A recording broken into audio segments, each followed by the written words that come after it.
This is a chase scene from 1924. It's from the movie Sherlock Jr., and in it, Buster Keaton seems to almost get hit by a train. With extremely limited special effects, the filmmakers had to come up with an innovative way to create the illusion. So they shot the sequence backwards, then reversed the film. Since then, Hollywood has developed countless ways to make car chases feel more real and visceral to audiences, from modifying cars to placing cameras right in the seat of the action.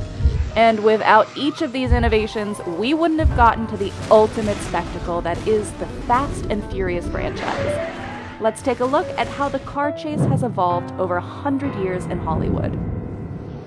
This is the scene that set the standard for all modern car chases. It's from the 1968 Steve McQueen movie, Bullitt, and it's iconic partly because of the characters. Look, Chalmers, let's understand each other. I don't like you. But also because of their cars. This mean-looking Dodge Charger is a muscle car, a type of car that exploded in popularity during the late 60s in the US. This new, sleeker generation was basically built for informal drag racing, with big V8 engines and rear-wheel drive. The hero car in Bullitt was a Ford Mustang, the first major pony car, a more compact, sporty take on the muscle car.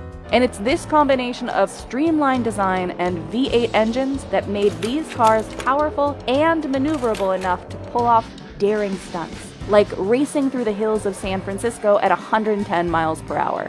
Bullitt also had another advantage, smaller and more rugged cameras, which allowed shooting to happen in actual streets. Before this movie, most directors shot chase scenes on studio sets, since they were dealing with cameras that looked like this.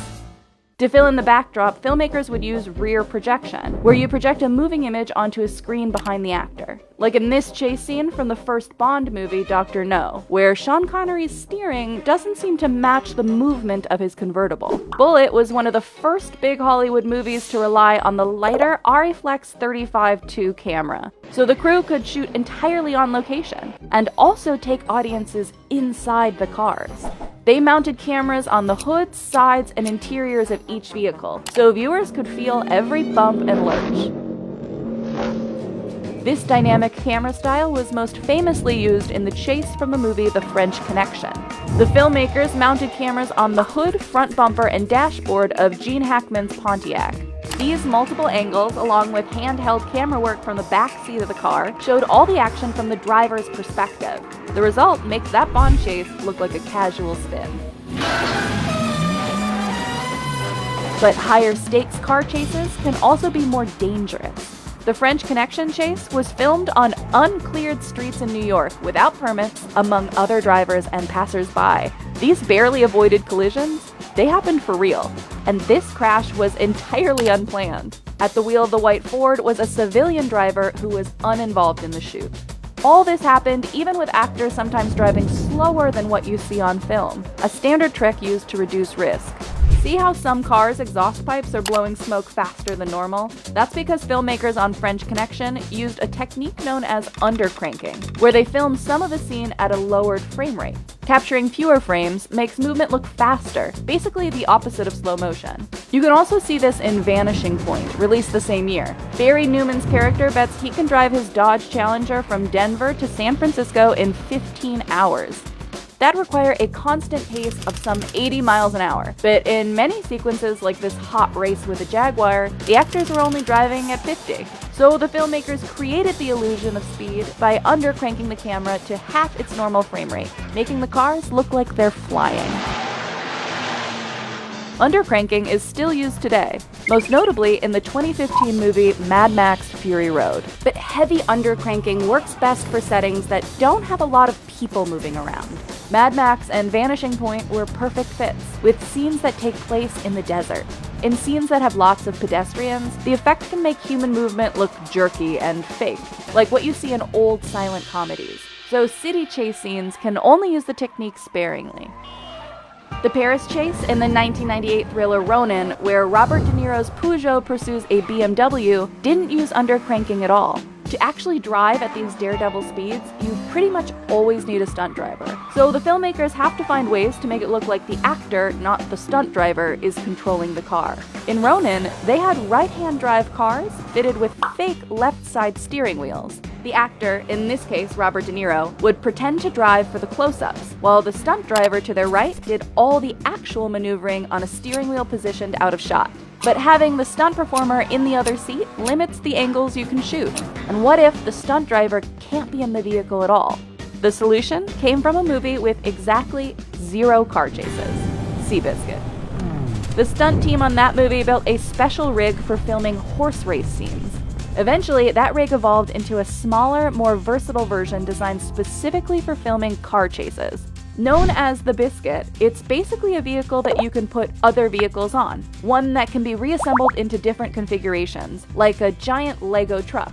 The rig makes it look like an actor is doing the driving, while a stunt person actually steers from the driver's pod. This pod can be mounted anywhere on the platform, so filmmakers can basically get any angle they want. The Biscuit rig made it possible to film some of Hollywood's most famous car scenes over the past 2 decades, from this scene in The Hangover to the many chases in Baby Driver. Take this scene in the movie Drive, where a guy chasing Ryan Gosling's character hits the back of his Mustang to make it spin out. After shooting the whole thing with 2 stunt drivers to get all the exterior shots, they filmed it again with Ryan in the car and the car on the Biscuit rig to get the close-up and interior angles. A stunt driver drove the Biscuit while talking to Ryan through a radio to help him mimic all the movements on his steering wheel. In the resulting scene, it looks like Ryan is in control of the vehicle, and because he's immersed in the action, we as the audience are too. Finding ways to make chase scenes feel more and more immersive calls for increasingly creative rig systems. Like in the movie Extraction, with a 12-minute fight and chase sequence designed to look like one continuous take. To pull this off, director Sam Hargrave strapped himself with his camera to the hood of a chase vehicle. From there, he could follow the action from behind, unclip himself, and then move the action into the car for a seamless outside-to-inside shot. This progression of bigger and bigger chase spectacles has led to the Fast and Furious franchise, where each movie tries to top the car stunts in the last. Today's filmmakers build on all the tools we've previously seen, but have to deal with a whole other set of challenges. First, cities have become more restrictive about productions filming risky chase sequences in their streets. So it's become commonplace to shoot chases in an entirely different city than they're set in. Fast and Furious Tokyo Drift was, despite its title, mostly filmed in LA. The movie's VFX team created an entirely CG Shibuya crossing, the focal point of a major chase in the movie, and used computer simulation to create fake crowds and traffic. Similarly, the zombie chase in Fate of the Furious was set in New York City, but filmed mostly in Cleveland, with digital set extensions adding detailed architecture to disguise the city streets. The cars themselves are another common hurdle. Chase cars aren't built the same way today. Since the decline of the muscle car beginning in the late 70s, models have been getting safer and safer.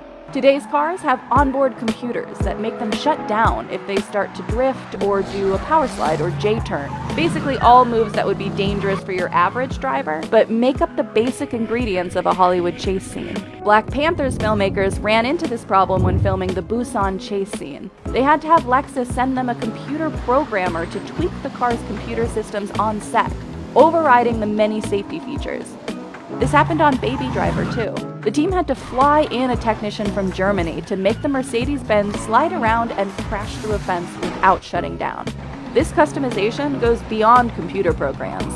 Cars have always been reinforced and modified for stunts, but recent movies take customization much further. For cars used in production for the Fast and Furious movies, the crew removes the airbags from the cars and disables features like traction control and the anti-lock braking system. They also fortify the frames and bodies of the vehicles so they can withstand heavy-duty stunt work. This can also mean building new cars from scratch, like the flip car that Luke Evans' character uses as a weapon in the London chase from Fast 6. The Formula One style car has a special ramp design, so that when it drives into other cars, it makes them go flying. For the upcoming F9 movie, director Justin Lin said this 4-second shot with a Toyota 86 took 8 months of prep, 4 days of production, and over 100 crew members. So even if these cars are going fast, it's the slow work of production that's gotten chase scenes to where they are today.